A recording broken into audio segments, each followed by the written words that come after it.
O tempo passa e tudo envelhece. As marcas aparecem, a cor desbota, as rachaduras se multiplicam. Talvez seja um carro, uma casa, talvez a sua própria vida. O que parecia acabado, esquecido, sem valor, ainda pode ser renovado. Onde você vê fim, Deus vê recomeço. O que está velho pode ganhar uma nova cara. O que foi destruído pode ser reconstruído. E o que está sem vida pode ser restaurado. É tempo de renovar.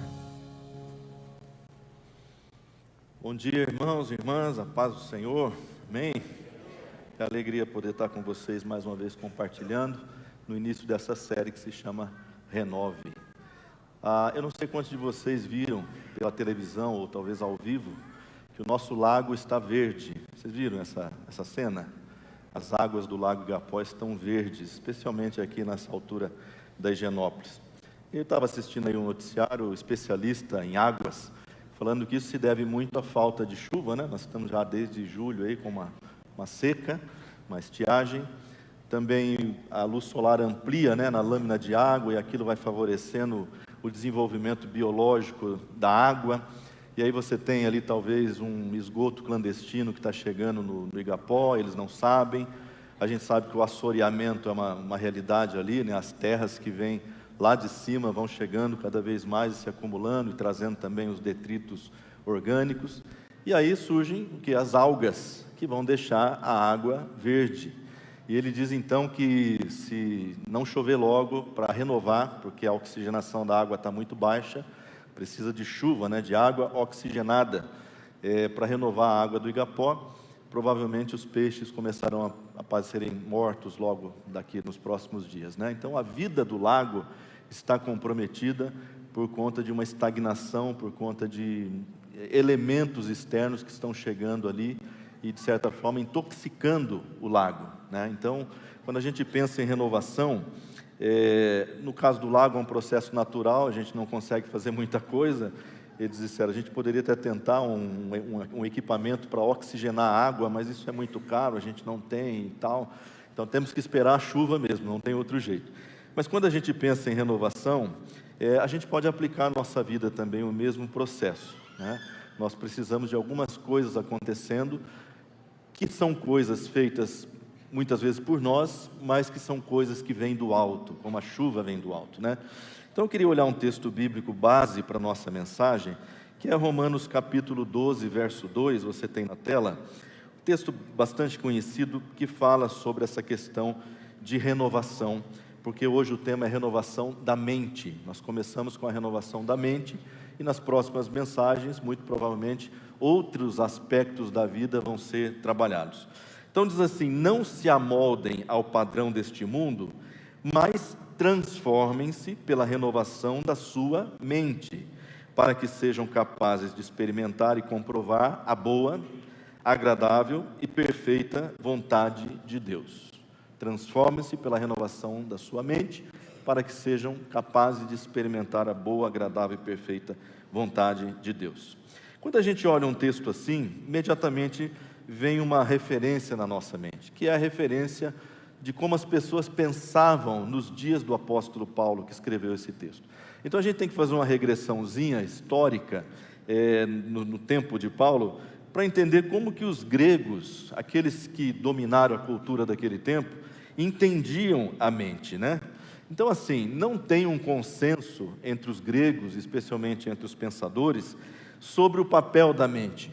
Mas havia uma espécie de fio condutor, uma linha mestra em quase todos eles, que dizia o seguinte, ou melhor, que representava, né, essa ideia, que a confiança de que a razão humana, bem treinada, bem controlada, seria suficiente para governar a vida e conduzir as pessoas a uma vida virtuosa.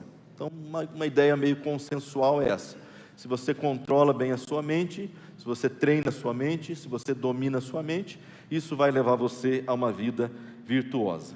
E havia até um contraste que os filósofos faziam. Quero pedir permissão sua para usar duas palavras muito estranhas, que não fazem parte do nosso vocabulário, que é a híbris e sofrocine, né? Então a híbris é o excesso, é a falta de medida, é o descontrole, e a sofrocine é o oposto dela, que é a combinação de moderação, de autocontrole, de temperança e por aí vai. Então os filósofos sempre recomendavam o exercício da sofrocine. Então, controle da mente, dentro dessa ideia, né? Colocando a razão acima dos sentimentos, a razão acima dos instintos, a razão acima daquelas forças mais ocultas que estão na nossa alma, daria então ao indivíduo, ao sujeito, às pessoas, uma vida virtuosa. E mais ou menos é daí que vem aquele ditado latino, que eu não sei se você já ouviu na sua vida, muito provavelmente, mens sana in corpore sano, né? A mente sã num corpo são. Então é uma visão derivada dessa visão grega. Mas aí chega o apóstolo Paulo, e o apóstolo Paulo ele faz um rebuliço em algumas maneiras de pensar do seu tempo, né? Eu digo Paulo porque ele especialmente foi talvez a pessoa que conseguiu arquitetar todo esse pensamento cristão, né? Então o apóstolo Paulo ele não nega a lógica grega, ele não vai contra a lógica grega de que a mente bem controlada produz a vida virtuosa, mas ele amplia esse conceito, mostrando que a vida virtuosa ou a vida santa passa pela mente, sim, com certeza passa pela mente, mas não a mente natural, e sim a mente iluminada pelo Espírito Santo. Olha a diferençazinha que o apóstolo Paulo introduz e que muda todo o jogo. Sim, é importante uma mente sã, mas não a mente natural, simplesmente. Ao contrário disso, a mente que é ou que foi iluminada pelo Espírito Santo. E em 1 Coríntios capítulo 2, versos 14 a 16, nós vemos mais ou menos ele destrinchando essa ideia, né? E diz assim, lá no telão: quem não tem o Espírito não aceita as coisas que vêm do Espírito de Deus, pois lhes são loucura, e não é capaz de entendê-las, porque elas são discernidas espiritualmente. Mas quem é espiritual, olha só, aquele que foi iluminado, aquele que teve a sua mente, o seu coração iluminado. Quem é espiritual, discerne todas as coisas, e ele mesmo por ninguém é discernido. Pois quem conheceu a mente do Senhor para que possa instruí-lo? Nós, porém, temos a mente de Cristo. O que ele está dizendo? A mente é importante, mas nós temos uma outra mente agora, não é mais a mente natural. É uma mente que foi implantada, que claro, vai crescer, vai se desenvolver, vai se ampliar, mas não é aquela mente natural dos filósofos. Isso mostra então para a gente, irmãos, se vou aqui usar uma linguagem de computador, se você me permite, eu sei que hoje todo mundo tem um contato com o computador, né? Seja um desktop, seja um celular, um tablet, alguma coisa, então não é uma linguagem tão estranha assim. Isso mostra para a gente que a mente, ela funciona como um sistema operacional de um computador. Um sistema operacional é aquilo que controla tudo que o computador faz, todo o seu hardware, todas as suas ações, tudo aquilo que ele produz, todo o seu funcionamento. A diferença é que lá no pensamento grego, o sistema operacional sempre estava perfeito, ele sempre estava redondinho, funcionando redondinho, bastava apenas que você o operasse, e aí ele iria controlar todos os processos corretamente. O apóstolo Paulo, juntamente na corrente cristã, isso não é uma exclusividade do Paulo, mas é do cristianismo e até do judaísmo, ele introduz essa outra ideia de que o sistema operacional está corrompido pelo pecado. Ele está corrompido. E ele precisa então de atualizações constantes, de intervenções externas constantes, a fim de poder funcionar bem. E aí, para usar a linguagem bem informática, ele precisa de patches de segurança, de atualizações de segurança, de firewall, de antivírus, de atualizações de drivers e etc. Isso acontecendo o tempo todo, porque o nosso sistema operacional, o nosso Windows, vamos usar aqui, né, o nosso Android, ele não está legal, ele está corrompido naturalmente. Então essas atualizações são feitas pelo Espírito Santo, para que o sistema funcione bem. Precisa da intervenção do Espírito Santo, não tem jeito. E para ficar na linguagem informática ainda, não sei quantos de vocês já tiveram a oportunidade de rodar um programa, fazer uma instalação ou um procedimento, de repente abre uma janelinha assim: esta ação precisa da permissão do administrador. Já viram isso? Né? Para usar essa linguagem, irmãos, as ações do Espírito Santo na nossa vida, muitas vezes precisam da permissão do administrador. Ou seja, quem está mandando ali, quem está dando as ordens, quem controla. E a gente precisa entender esse princípio também. Muitas vezes eu não quero que o Espírito Santo faça na minha vida algo. Não quero aquilo que Ele tem para mim. E aquela janelinha está ali dizendo, é preciso a permissão do administrador, né? Então deixa eu falar para vocês um pouquinho desse processo sinérgico, porque quando a gente fala em cooperação entre o ser humano e o Espírito Santo, algumas pessoas torcem o nariz, né? Mas nessa linha de pensamento, tem que reafirmar com todas as letras, que o processo de renovação da mente, da minha mente, da sua mente, não é um processo que se dá unilateralmente. É apenas um lado que está fazendo. Pelo contrário, ele é sinérgico. Outra palavrinha grega, se você me permite, né? Sinergia significa que duas forças, dois poderes estão atuando ao mesmo tempo para realizar um objetivo comum, para somar forças ao ponto que a soma daquelas forças é muito superior do que trabalhando individualmente ou separadamente. Então, nesse caso, a pessoa e o Espírito Santo operam conjuntamente. Ou, para melhor dizer e usar uma linguagem bíblica, o indivíduo coopera com a obra do Espírito Santo. O cristão coopera com a obra do Espírito Santo. Então isso nos mostra que processo de renovação de mente, e todos os outros processos muito provavelmente também vão passar por isso, envolve duas coisas, o natural e o sobrenatural. O natural e o sobrenatural.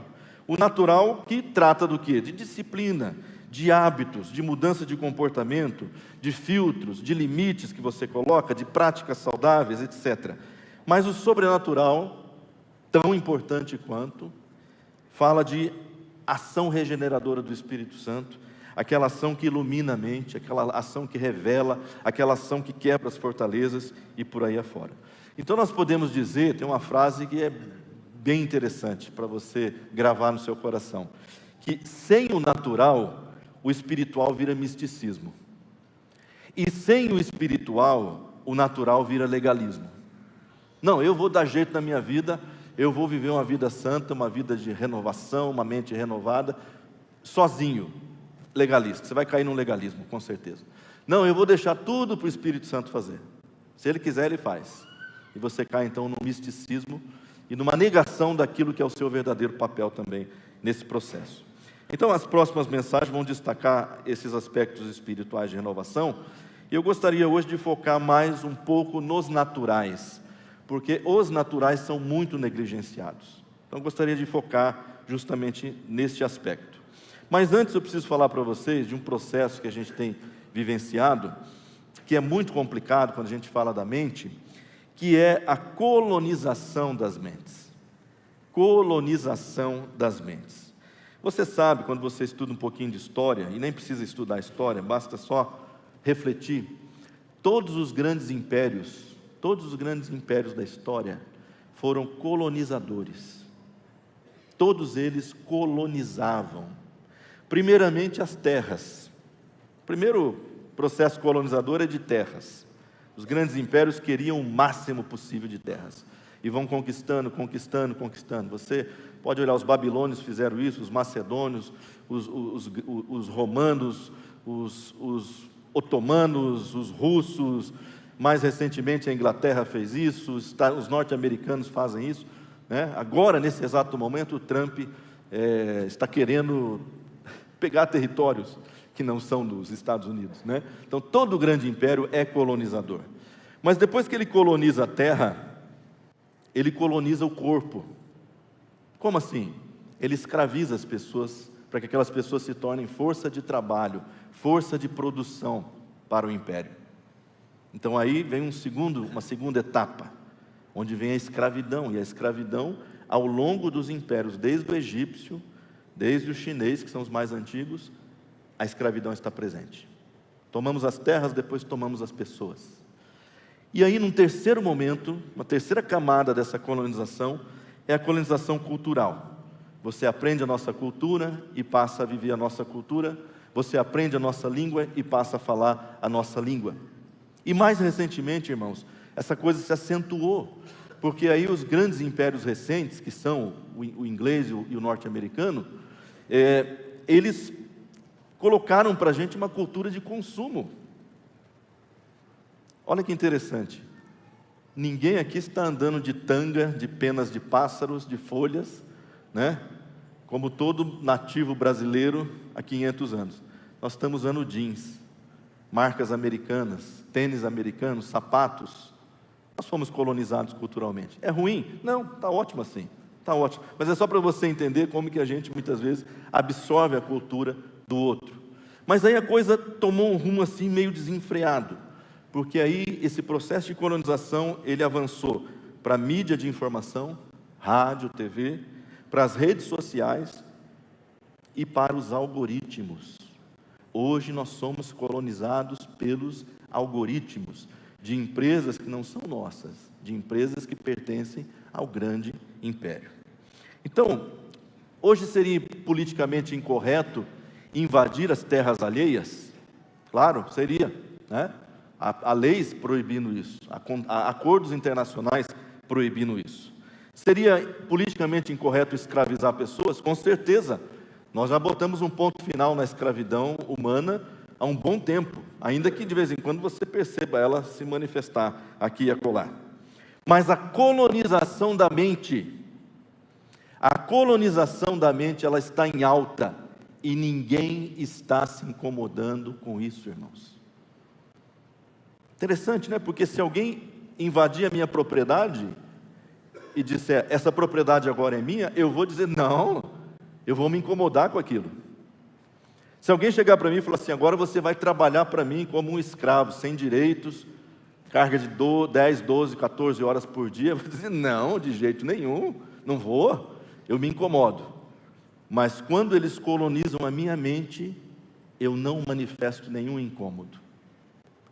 Ao contrário, eu recebo de bom grado, eu me deixo colonizar, eu sinto prazer e satisfação nesse processo de colonização da mente. E aí nós chegamos ao ponto, irmãos, que esta é a geração mais colonizada de todos os tempos da história. A geração mais colonizada de todos os tempos da história, porque os mecanismos são sutis. Os mecanismos não são visíveis, não são aparentes. E só para citar talvez o mais grotesco de todos eles, vou falar das Big Techs, das grandes empresas de tecnologia, que elas descobriram que o bem mais valioso não é petróleo, não é ouro. Sabe qual é o bem mais valioso hoje em dia? É a sua atenção. É a sua atenção. A nossa atenção foi colonizada, está sendo explorada de forma desenfreada. E só para você entender esse mecanismo, aplicativos e redes sociais são projetados para gerar em você prazer, para liberar em você dopamina, hormônio da felicidade, à medida que você rola as telas. À medida que você navega, é como uma máquina caça-níquel, gera prazer na pessoa, estimula áreas de prazer. E o resultado é que bilhões de pessoas, nunca houve um império que colonizou bilhões, nunca.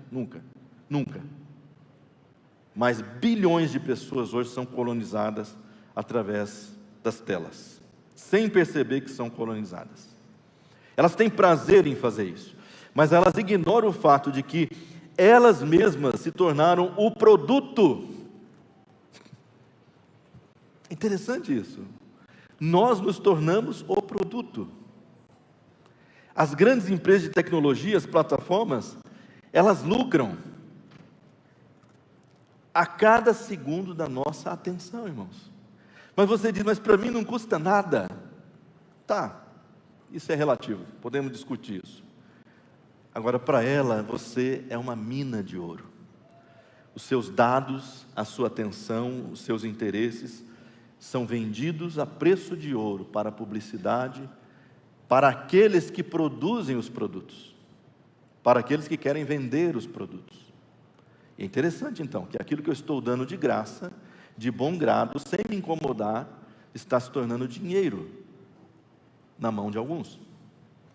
Eu fico assim, horrorizado mesmo, quando eu fico sabendo que um youtuber, por exemplo, ganhou 20 milhões de reais do YouTube.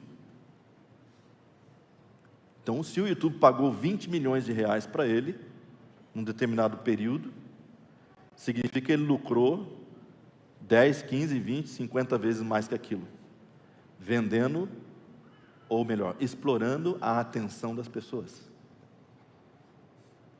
E nessa mesma linha de raciocínio, irmãos, a gente tem que entender que os partidos políticos, as religiões, também fazem uso desses dados para moldar as crenças, para moldar as ideologias, sem que a gente faça uma reflexão profunda.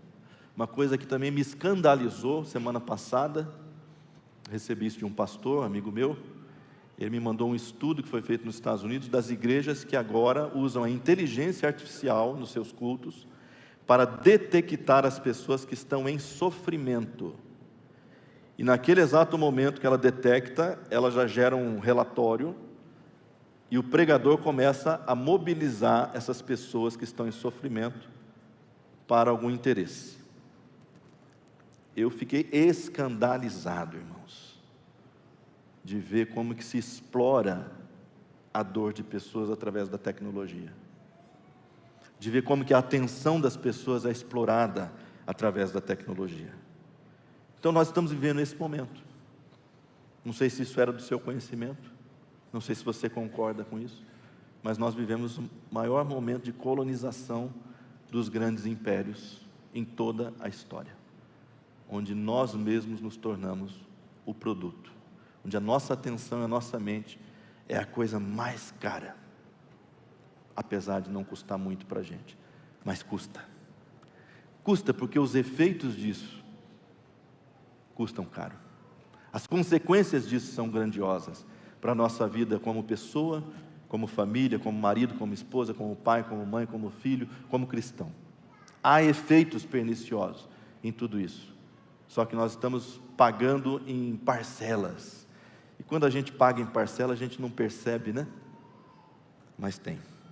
Então eu queria trabalhar 2 caminhos práticos para a renovação, pensando assim, bem prático mesmo. Como é que a gente consegue trabalhar uma renovação da mente no dia a dia, saindo daqui, hoje mesmo? Então não quero te dar nada abstrato, apesar de ter feito aqui uma exposição mais abstrata, né, mais teórica, mas o que eu quero te entregar hoje é isso. Leva isso para casa, tá? Não precisa levar o resto, mas leve isso para casa. E primeira ação muito prática é a seguinte: filtre o que chega à mente através dos sentidos. Filtre o que chega à mente através dos sentidos. Você sabe, a nossa mente só se comunica com o mundo externo através dos sentidos. Os 5 sentidos básicos são os caminhos, as portas, as vias de chegada de informação, de dados para a nossa mente. Então, todos eles têm esse potencial grandioso, mas tem 2 que têm um potencial muito grande de acessar a nossa mente, que são a visão e a audição. E a razão é neurofisiológica, porque 30% do nosso córtex cerebral, irmãos, é usado para processar a visão. 30%, 1/3 da tua massa cerebral é usado, do córtex frontal, é usada para processar a visão. Apenas um pouco menos do que isso para o tato, um pouco menos do que isso para a audição e outros sentidos. Então, a audição é uma coisa que a gente tem que se preocupar? Tem que se preocupar, obviamente, né? A gente tem que se preocupar porque aquilo que a gente ouve, aquilo influencia, aquilo marca, aquilo grava, né? E é engraçado a audição porque ela tem uma capacidade, às vezes, tem gente que tem mais isso do que outros, né? Tem gente que escuta e esquece, tem gente que escuta e não esquece mais, né? E a audição tem a capacidade, às vezes, de gravar um negócio na cabeça da gente. Eu, às vezes, consigo ouvir a voz da minha mãe, quando eu tinha 5 anos, me repreendendo por alguma coisa. Olha que interessante, né? Aquilo ficou gravado. Nem todo mundo consegue, mas alguns têm, né? E elas podem deixar uma marca ali por um bom tempo, mas às vezes não para a vida toda, né? Não sei se já aconteceu com você, de você ouvir uma música, ela grudar na sua cabeça. Já aconteceu isso? Eu tinha um jovem aqui, quando eu era pastor de jovens, ele chegou para mim um domingo e falou: pastor, ora por mim. Eu falei: por quê? Ele falou: não, é o seguinte, eu tô assim, nos últimos dias eu estou santificando os meus ouvidos. Eu fiz um propósito com Deus, eu não quero ouvir palavrão, eu não quero ouvir fofoca, eu não quero ouvir converseiro vazio, eu não quero ouvir música do mundo, eu estou santificando os meus ouvidos. Eu falei: que ótimo, então por que você quer que ora? Ele falou: não, ora por mim porque é o seguinte, essa semana eu estava no calçadão, passei em frente a uma loja, estava tocando uma música, e aquela música grudou na minha cabeça faz 4 dias e não sai, então ora para ela sair. E eu que tenho mania de fazer pergunta besta, né, irmão? Eu falei: mas qual música que era, irmão? Ele falou: é aquela assim, ó, só no sapatinho, até fez o passinho, sabe? Quer dizer, não pegou só o ouvido dele não, pegou o corpo inteiro, né? Isso é música de 1998, 99, gente. Eu falei: não, vamos orar, irmão. Senhor, repreenda todo espírito de pagodeiro na vida desse irmão, né? Arranca essa música da cabeça dele. Então a audição tem essas coisas, né? E a Bíblia fala muito de audição, né? A Bíblia fala sobre cuidado com aquilo que você ouve, cuidado com a forma como você ouve. O apóstolo Paulo vai enfatizar em Romanos 10, 17, que a fé vem pelo ouvir a palavra de Cristo. Então, exerce um papel muito importante. Mas a imagem, irmãos, como eu disse, a imagem tem outro potencial. Porque a imagem, ela ocupa boa parte dos processamentos que a gente tem na nossa cabeça, né? E ela grava às vezes para a vida toda. Ela impacta a gente de uma forma assim, muito profunda, e se tiver uma emoção associada com a imagem, aquilo então vai ser um desastre, né? Se for no sentido negativo. No positivo também, né? Mas se for no sentido negativo, vai ser um desastre. Ela é muito forte. E é por isso que tem um princípio que eu gosto muito, é um princípio psicanalítico, que diz assim: imagens mobilizam energias. Imagens mobilizam energias. Olha que coisa simples e profunda.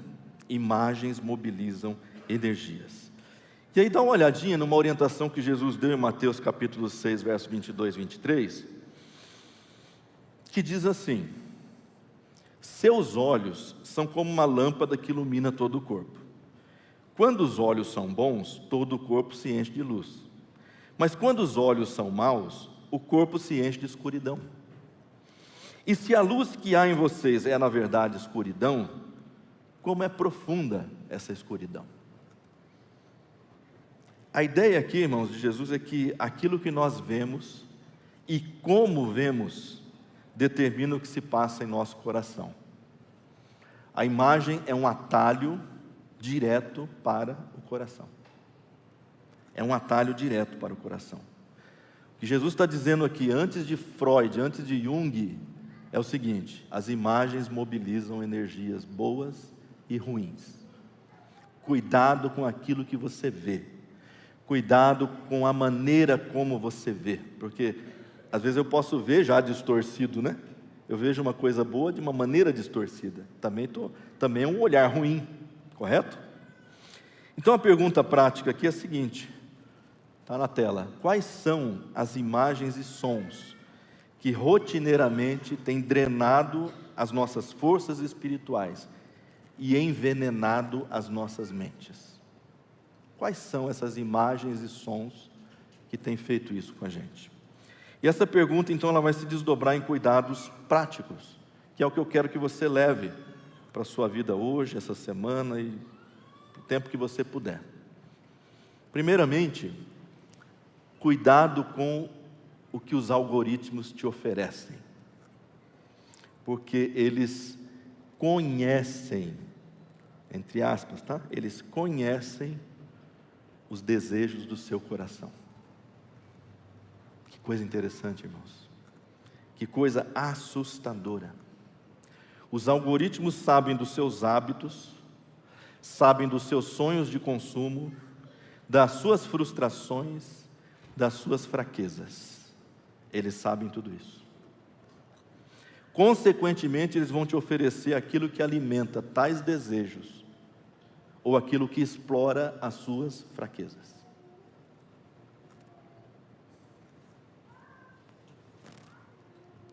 Quando eu entro num aplicativo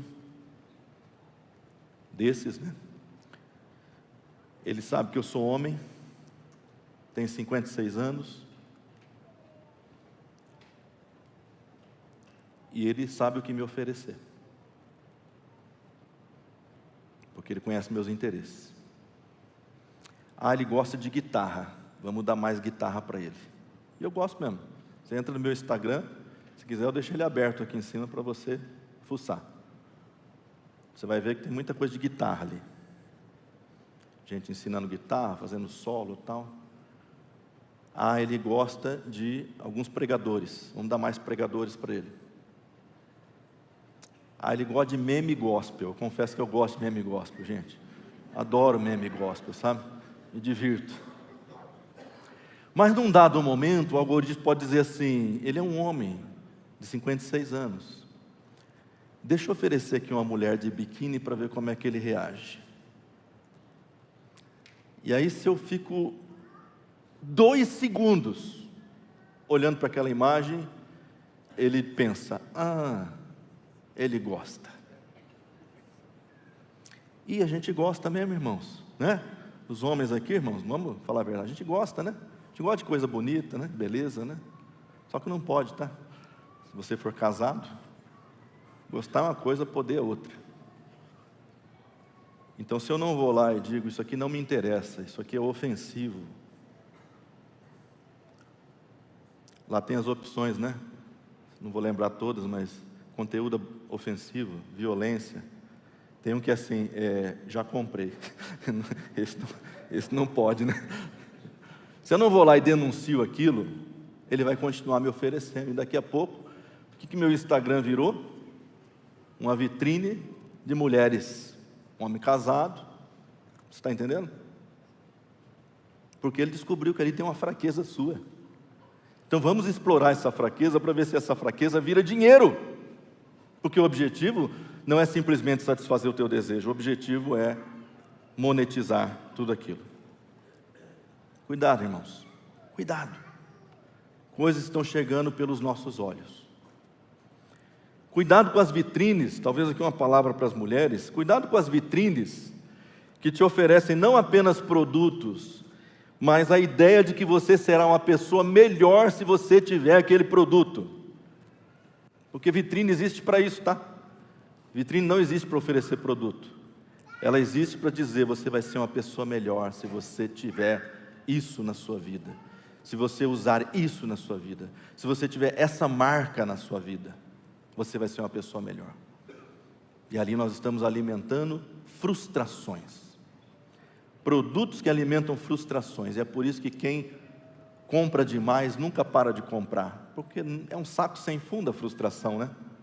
Nada vai satisfazer, nada vai satisfazer. Cuidado, os olhos. Cuidado com as segundas olhadas. Especialmente os irmãos. Cuidado com as segundas olhadas para aquilo que é proibido. Que a primeira olhada eu aprendi, é acidental. Passou, né? A segunda já é planejada, a segunda já é intencional. A terceira, a quarta. E aquilo vai entrar na sua mente, irmãos. Especialmente nessa relação do sexo, a gente tem que entender que as imagens exercem um poder tremendo. Não precisa mais da imagem, basta a imaginação, que é a arte de fazer imagens, que é a capacidade de fazer imagens. Um amigo meu disse, olha, esses dias foi complicado, porque ele foi bem sincero, e falou, eu vi uma vizinha lá no meu prédio, assim, naqueles trajes menores que você possa imaginar. Eu falei, aquela imagem não sai da minha cabeça. Ele disse, não sai porque você está alimentando a imaginação. Não precisa mais da imagem. Agora eu faço referência à imagem, eu fico retomando ela, eu fico imaginando. Não vai sair. Olha o poder que exerce isso sobre nós. Cuidado com o tipo de conteúdo que você ouve, que formata a tua maneira de pensar, que mexe com as suas opiniões. Cuidado com aquelas músicas que despertam em você energias negativas, como a raiva, como o desejo sensual, como a nostalgia, como a euforia, a tristeza e por aí afora.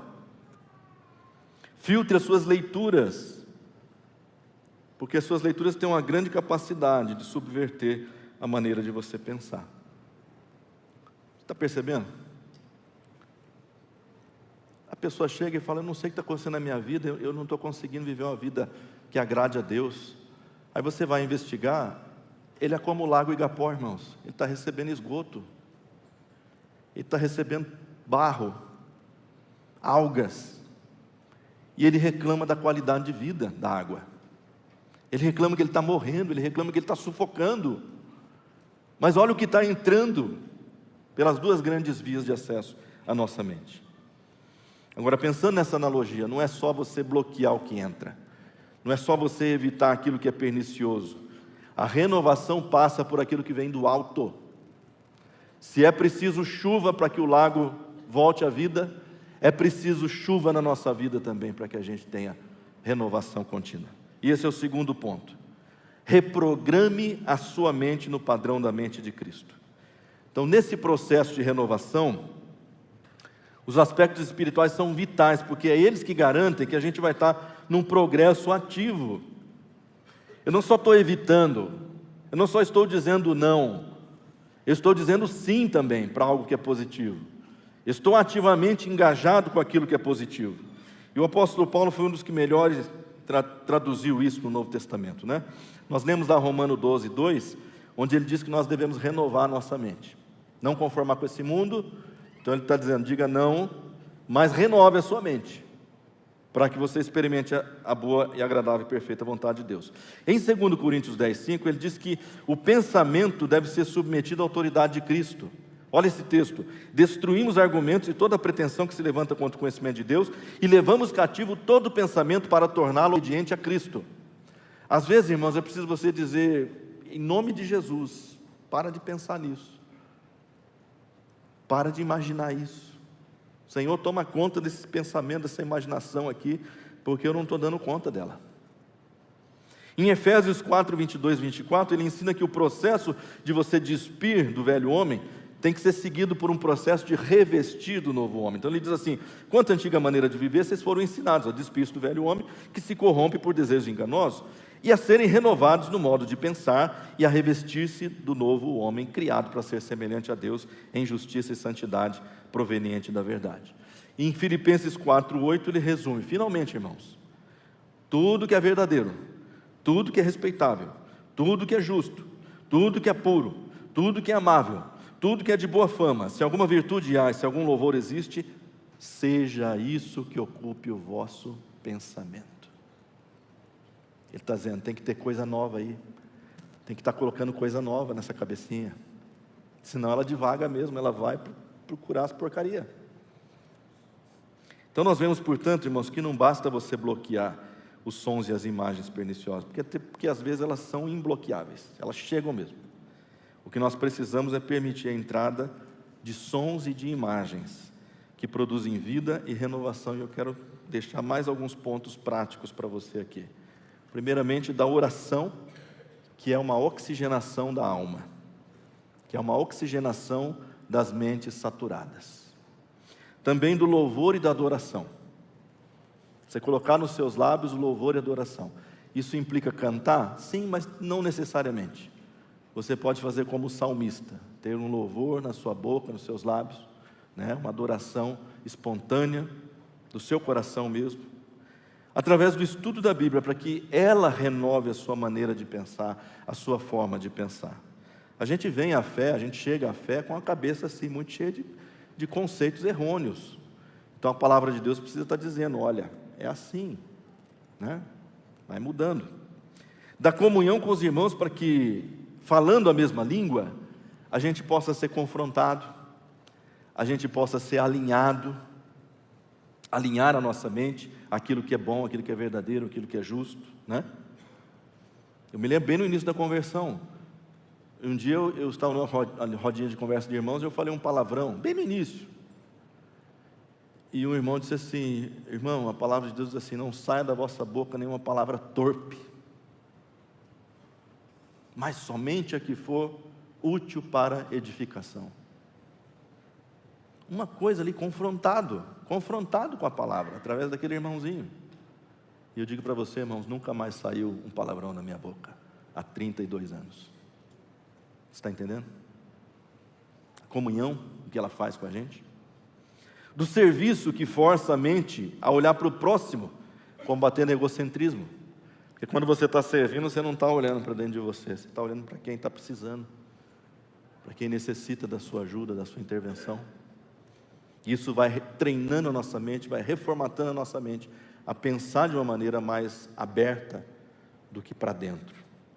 Do silêncio e da contemplação, que promove espaço para você ouvir a voz de Deus, refletir sobre a voz de Deus e mudar a sua forma de pensar.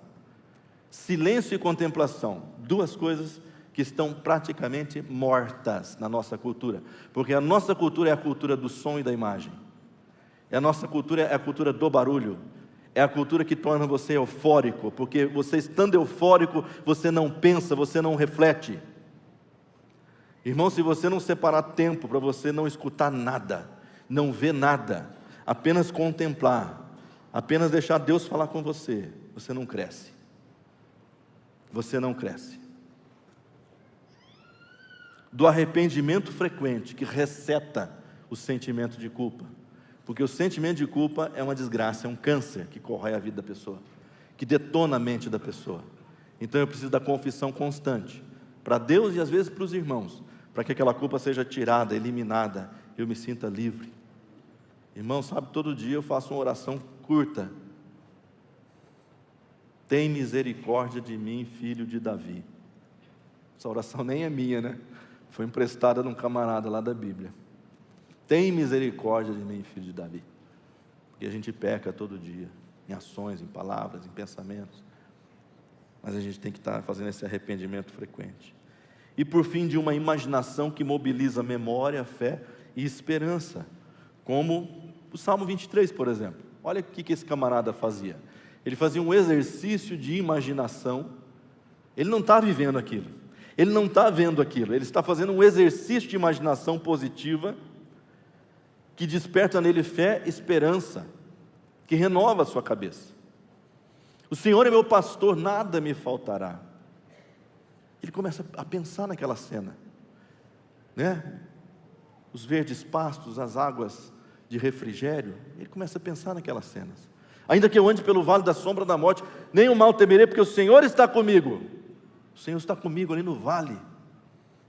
A gente tem que fazer um exercício também, irmãos. A gente tem que criar novas imagens no nosso coração, na nossa mente, porque essas imagens vão mobilizar em você novas energias.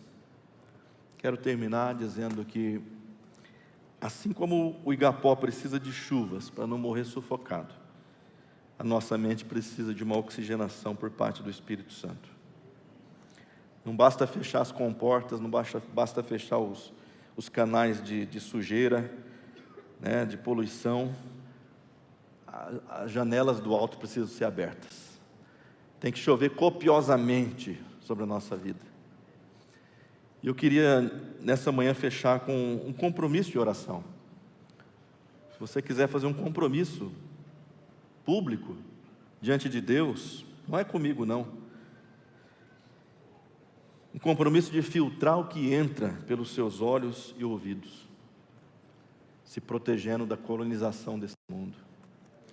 Um compromisso de reprogramar os seus pensamentos pela palavra e pelo Espírito, para que Ele seja o administrador da sua mente. Porque a melhor condição, irmãos, é quando a gente chega nesse ponto, que a gente diz, eu não sou mais o administrador, agora é Ele. Eu não vivo mais eu, mas Cristo vive em mim. Então aquela janelinha não aparece mais, perguntando que é necessária a autorização do administrador, porque o administrador vai fazer o que ele quer fazer. E cultivar práticas espirituais que oxigenem a tua alma. Do jeito que está não pode ser, do jeito que está não pode continuar. Fique em pé, por favor, para a gente orar. Logo em seguida nós teremos um vídeo. Mas eu quero que você nessa manhã possa fazer um compromisso com Deus. esse compromisso de fechar as vias de acesso, de rever toda a sua vida com relação ao que você tem recebido, ao que tem entrado na sua mente. Um compromisso de depender exclusivamente de Deus para que Ele produza vida na sua vida. E de você, todos os dias, fazer o dever de casa, fazer o que tem que ser feito, para que a gente experimente uma renovação contínua, progressiva, permanente. Pai, nós nos colocamos na Tua presença nessa manhã, clamando a misericórdia do Senhor. Tem misericórdia de nós, filho de Davi. Purifica as nossas mentes, Senhor. Limpa as nossas mentes, Senhor, de todo pensamento, ideia, imagem, som, que hoje pode causar uma perturbação espiritual em nós, ó Pai.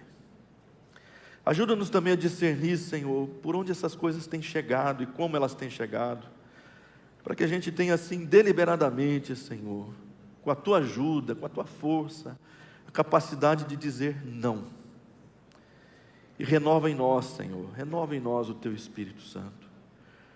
Renova em nós, Senhor, através das disciplinas espirituais, da oração, da palavra, da comunhão, Senhor, da contemplação, da meditação, do serviço, Senhor. Renova em nós, ó Deus, uma mente, a mente nos padrões de Cristo, Senhor. A mente de Cristo. Não há nada menos que o Senhor propôs para a gente na Tua palavra do que termos a mente de Cristo. E é isso que nós queremos, por isso nós te pedimos, ajuda-nos, Pai, ajuda-nos, conscientiza-nos, mas também, Senhor, dá-nos a força necessária para darmos os passos que nós devemos dar, Senhor, contando que o Senhor vai fazer em nós aquilo que só o Senhor pode fazer, pela Tua graça, pela Tua misericórdia, pelo Teu amor. Eu abençoo, Senhor, cada irmão, cada irmã aqui, Senhor, do mais novo ao mais velho, Senhor, que o Senhor possa visitá-los nessa manhã, dentro das suas lutas que acontecem no campo da mente, Senhor, e que o Senhor possa ajudá-los a reverter essa situação, a começar a experimentar a vitória, a começar a experimentar, Senhor, a virada. Por isso nós abençoamos e nós pedimos, derrama graça sobre cada um aqui, em nome de Jesus.